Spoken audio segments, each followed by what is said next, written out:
That's a good question. I addressed it just now when we finished up in the dressing room. It can never be about one player. However, Thiago is a good player and big personality, takes care of the defense, makes other players feel comfortable, and that comfort is not there at the moment.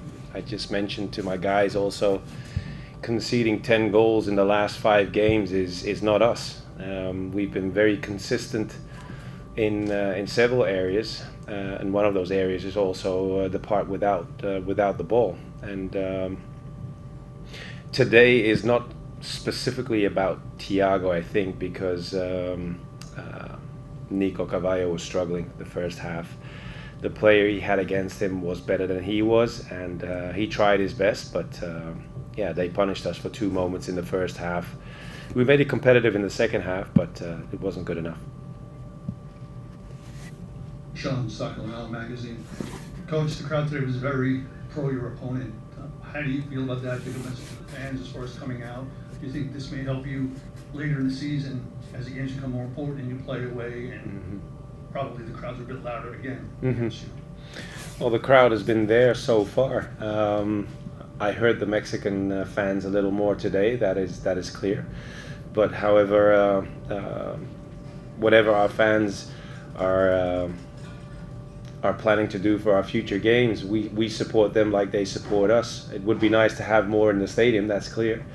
But for us, it's mainly about ourselves at the moment, and regarding the facts that I just mentioned, in order to get back at a steady level. How are you doing, Coach? Sebastian Videla, Football City.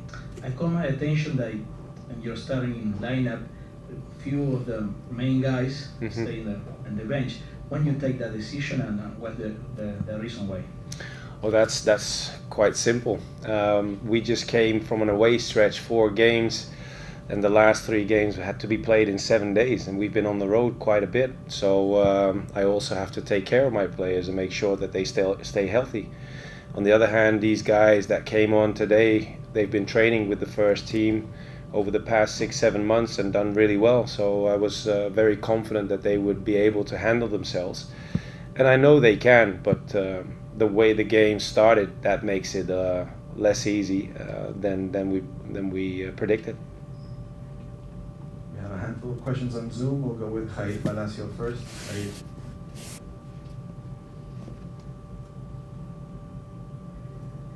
Hi, Coach. Good night. What was your high learning of the pitch match? The takeaways for this game is quite obvious. How we start today's game doesn't help. So you're chasing the game from the start. They punish us for 2 defensive errors, and we keep on chasing the game. The second half was more competitive, so that is something that we have to take with us in going into game number 2. Make sure that we stay competitive throughout the game and don't start games like we did today. We'll go with Chris Campbell on Zoom next. Chris, go ahead.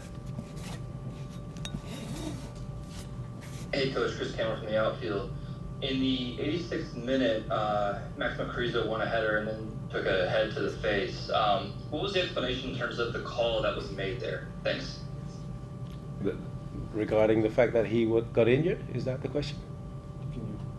Well, if following his injury and taking the head to the face, it looked like Puebla had a free kick for the top of the boxes as opposed to New York City. Yeah, that was strange for us too, because we were in possession at that moment, and but the referee decided otherwise. So we just had to deal with the decision there. We were very happy that Maximo was able to continue the game. Hola, mister, ¿cómo está? Mucha presión de Puebla durante todo el tiempo.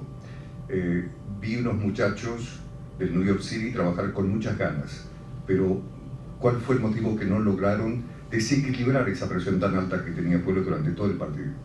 So Puebla was pressuring the full game, the whole game.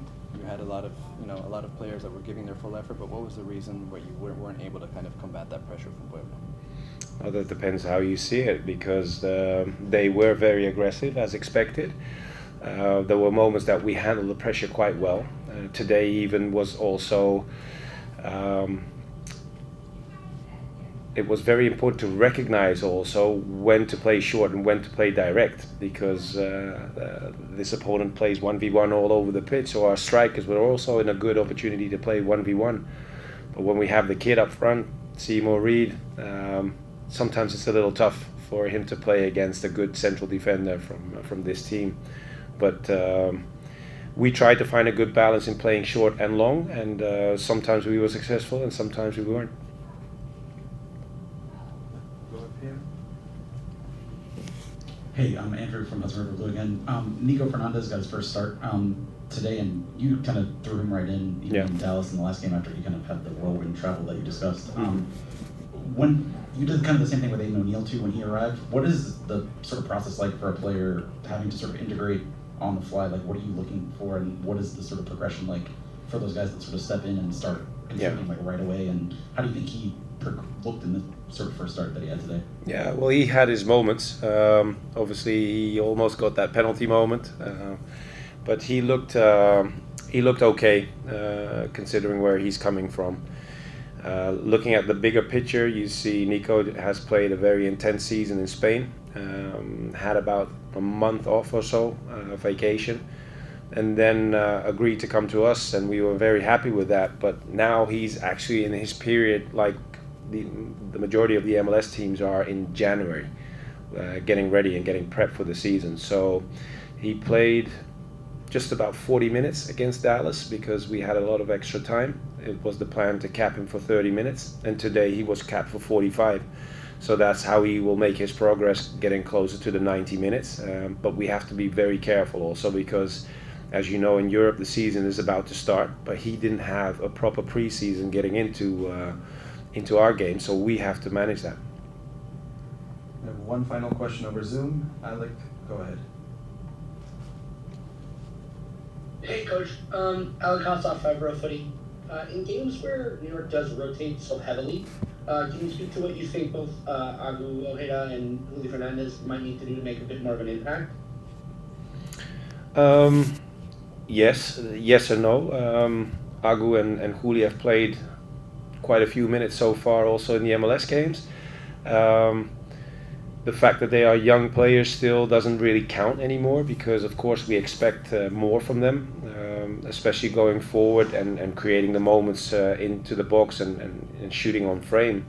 They had a couple of looks today, but they know they have to bring more to the game than they've brought so far and become more consistent, and that is the major part that we're looking for, that they have a consistent performance and not once in 4 or 5 games.